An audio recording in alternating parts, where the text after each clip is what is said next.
நீங்க ஒரு கம்பெனில இன்டர்வியூ அட்டெண்ட் பண்ண ஆஃபர் லெட்டர் வாங்கிட்டீங்க. அந்த ஆஃபர் லெட்டர்ல உங்களுக்கு 5 லாக் சிடிசி அப்படின்னு சொல்லி குடுத்துருக்காங்க. இல்ல ஒரு கம்பெனில நீங்க வொர்க் பண்ணிட்டு உங்களோட சிடிசி வந்து 5 லாக் அப்படின்னு சொல்றாங்கன்னா, உங்களோட டேக் ஹோம் சேலரி எவ்வளவு வரும்னு சொல்லி தான் இந்த வீடியோல நான் உங்களுக்கு எக்ஸ்பிளைன் பண்ண போறேன்.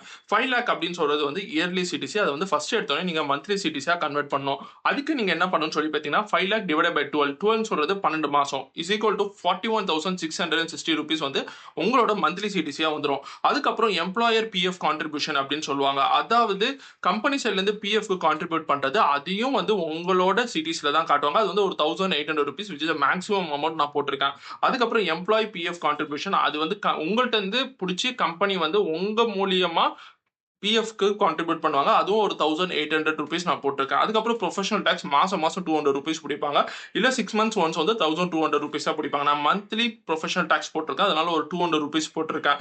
இது எல்லாமே இந்த employer PF contribution, company PF contribution, employee அதாவது உங்கள்ட்ட இருந்து பிடிக்கிற PF contribution 1800 plus professional tax ஒரு 200 ரூபீஸ். இது எல்லாமே ஆட் பண்ணி 41,660 இருந்து மைனஸ் பண்ணீங்கன்னா உங்களோட டேக் ஹோம் சேலரி பார்த்தீங்கன்னா சம்வேர் அரௌண்ட் 37,810 ரூபீஸ் வரும். இது ஒரு ஒரு கம்பெனிக்கும் ஏற்ற மாதிரி மாறும். ஸோ உங்களோட டேக் ஹோம் சேலரி பார்த்தீங்கன்னா 36,000 வந்து ஒரு 38 இல்ல 39,000 வரைக்கும் இருக்கிறதுக்கான வாய்ப்பு இருக்கு. இந்த பேசிக்கான இன்ஃபர்மேஷன் எல்லாரும் தெரிஞ்சு வச்சுக்கோங்க. யாருக்கு யூஸ்ஃபுல்லா இருக்குன்றத அவங்க ஷேர் பண்ணுங்க. தேங்க்ஸ் ஃபார் வாட்சிங் video. Bye from Manikandan. Bye by.